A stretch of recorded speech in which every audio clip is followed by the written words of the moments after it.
Hi, magandang gabi po sa inyong lahat for our third reading of the day. Tingnan po natin kung ano po ang makikita natin sa third reading of the day. Ano po ang emosyon na makikita natin para sa third reading of the day today.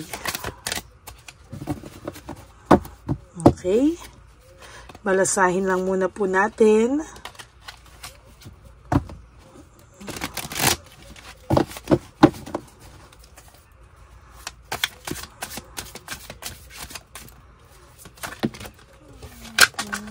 Nahulog po, no?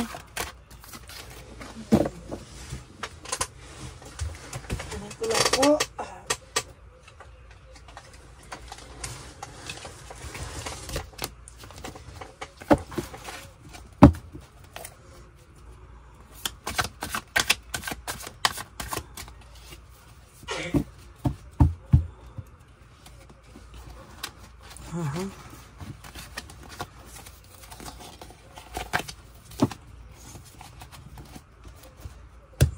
Okay po.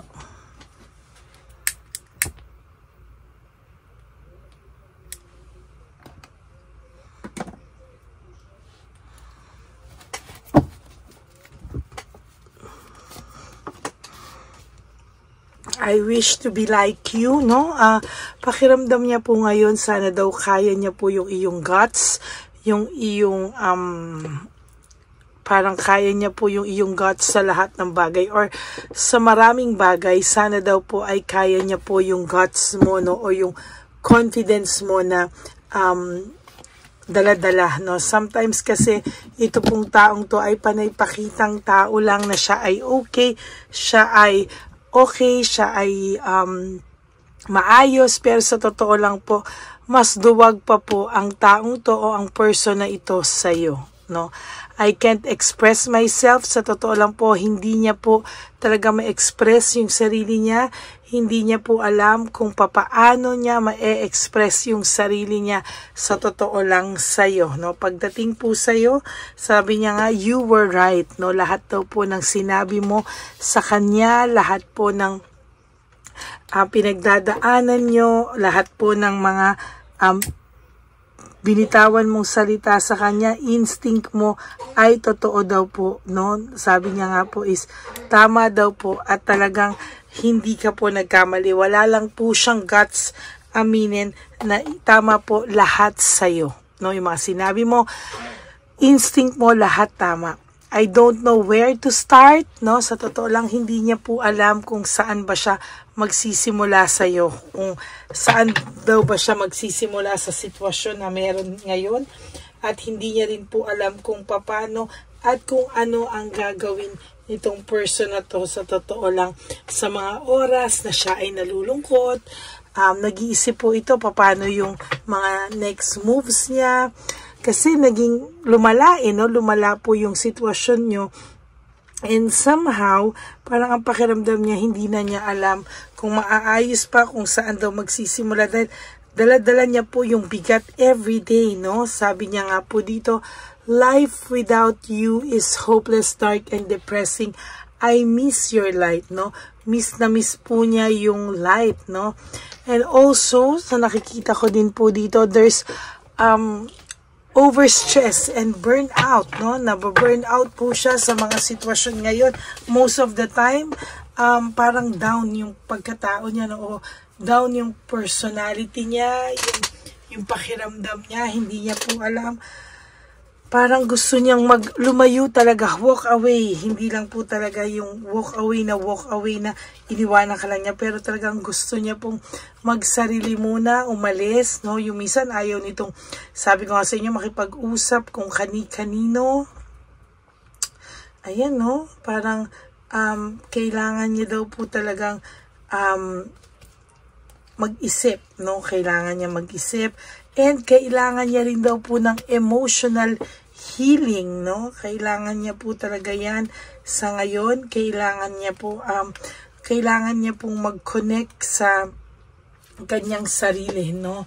At hindi niya po alam kung paano niya po ito gagawin, ano? Sabi po sa iyo, you have to remain positive, no? Kailangan sa lahat ng laban mo po sa buhay.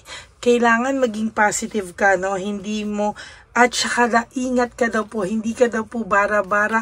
Kailangan mo mag-gather and get more information. Hindi ka po pwedeng tumakbo sa laban, no, na parang o pumunta sa gera na wala ka raw pong laban, na hindi mo na paghandaan, no?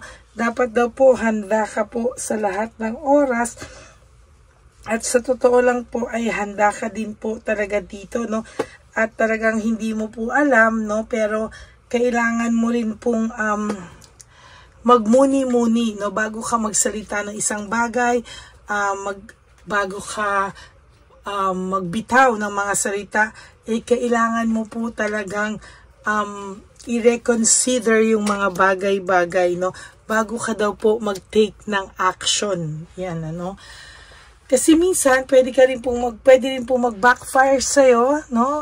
Pwede pong mag-backfire sa'yo yung mga nangyayari o yung mga na hindi naman sa pag-ano na push ka niya sa limit, tapos yung pagpupush niya po sa'yo is somehow ay ikaw pa yung napasama, nakagawa ka ng isang bagay na hindi mo pinag-isipan, tapos hindi ka nag-reconsider ng mangyayari or hindi mo na-reconsider yung pwedeng mga consequences at nag-take ka ng action, kaya mapapahamak ka po. Pwedeng ikaw pa po yung mapahamak or mabaliktad niya, sa totoo lang, no? Not the right time, mag-usap kayo, no?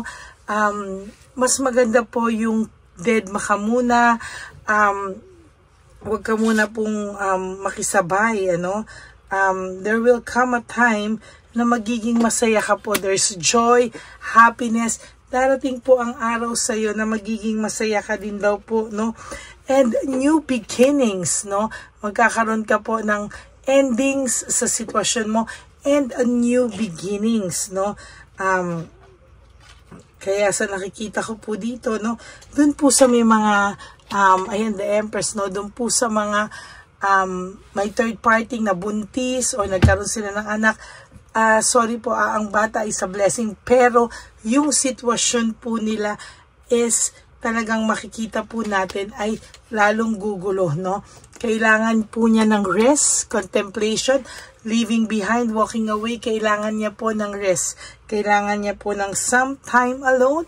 And there will come a time na itong person po mismo ang lalapit sa iyo pag sinaraduhan mo na po siya ng pinto, no? Naiisip niya po yung unity and partnership nyo. Sa totoo lang, no? Naiisip niya po yan ngayon.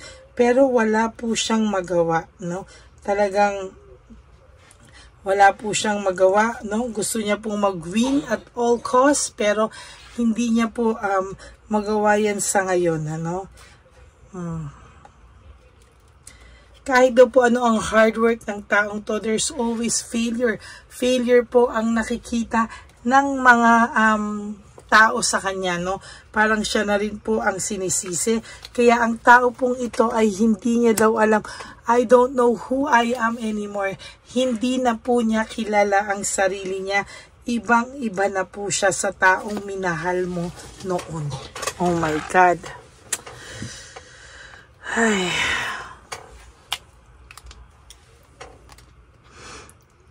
Hindi na siya yung taong minahal mo dati. Ang laki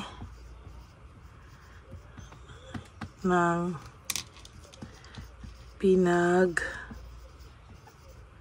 pinagbago niya. So nagugulat ka po, no, na parang hindi na siya yung tao na minahal mo dati. Ang laki na ng pinagbago niya. At parang iisipin mo, hindi na siya yung tao na nagmahal sa'yo, no, na dati ingat na ingat sa'yo, minahal ka, pero ngayon, ano, talagang hindi na siya yon. At sa totoo lang, parang pinapalabas niya pa na nasaktan mo siya. Siya pa yung nakasakit. Ikaw pa daw yung nakasakit sa kanya. Pero wag ka po mag-alala, hindi naman po naniniwala ang mga tao sa kanya, no? Most of the time, malungkot itong taong to, down, no? Kaya ikaw, kapatid, kung nakakaramdam ka po ng matinding lungkot, huwag ka pong mag-alala kasi sa totoo lang po ay malungkot din po ito, no? Hindi rin po siya maka-move on sa iyo, no? Sa sitwasyon nyo, hindi rin po siya maka-move on sa inyo. Takot lang po ito, no? I am afraid to talk to you. Kasi sabi niya nga po na this is not the right time. Sabi nga po kanina pa na not the right time, no? Pero ayan po, talagang sa totoo lang po, ang taong ito ay naglalaylo lang po ito, no? Naglalaylo lang po ito, pero sa totoo lang po, mahal ka pa po ng taong ito. Yun nga lang po, sobra pong taas ng kanyang ego, no? At talaga pong sa totoo lang, hindi niya po alam kung ano po ang gagawin niya sa mga oras na ito. Nag-iisip po siya, if sometimes, nag-iisip po siya kung ikaw daw po ba ay nagkikare pa sa kanya, kung ikaw daw ba ay mahal pa siya. Sabi niya po, sana daw if things were different, hindi nangyari sa inyo to, no? At nagkasakitan daw po kasi kayo talaga ng salita, no? Mahirap po kasi pagka nagbitaw ng salita na hindi na po kayang bawiin. Yun po minsan yung masaklap, no? Talagang hindi niya po talaga alam, no? Pero sa totoo lang po, marami pa po itong mga plano, no? Mga ambisyon, pero wala pong nangyayari sa ngayon. Sa totoo lang po, very siya down. Nagse-self-pity po ang taong ito, no? At loss, grief, and self-pity, no? Nagse-self-pity rin po ito. Dahil alam niya po sa sarili niya, whatever happens, alam niya pong mahal ka pa rin po nitong taong ito, no?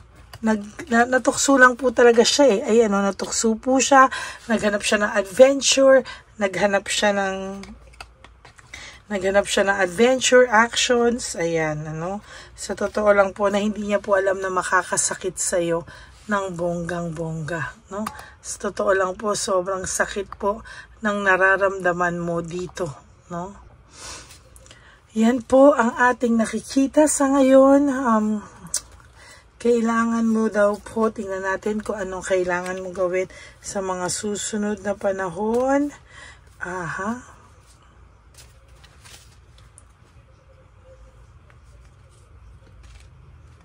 Binabalasa ko lang po.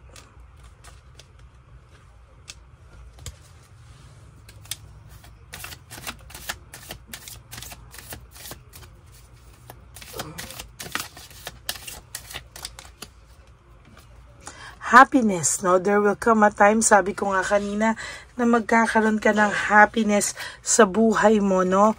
Dapat aware ka daw po na pag ikaw ay masaya, nasa right path ka na. But before that, you have to forgive, no? Not for him, for her, but for yourself, no? Kailangan daw po na magkaroon ka po ng forgiveness sa puso mo para po magkaroon ka po ng success sa susunod na mga araw at panahon. Kailangan mo lang din po ng peace, no, sa puso mo. Kaya kailangan mo pong magpatawad para magkaroon ka po ng peace of mind at maging honest ka po sa sarili mo na it's about time na sarili mo naman ang kailangan mo. Hindi lahat ng oras kailangan mo ng relationship, no. You have to prioritize yung buhay mo, no. Kailangan mahalin mo muna daw ang sarili mo bago ka magmahal ng iba.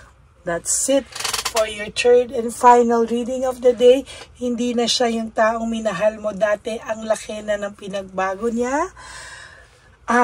Alam niya po yan sa sarili niya, no, na napakalaki ng pinagbago niya. So, nare-realize niya rin po yan. At ang sabi niya nga po, you are so right, no? Maraming salamat po sa lahat po ng nanood po ng ating third and final reading today. I hope po na naka-resonate kayo. And if you do, can you please give me a like and comment down below? And for those of you naman po na who wants to have a private reading with me, you can message me po at Ladyly Elena. That's L-A-D-Y-L-Y Elena.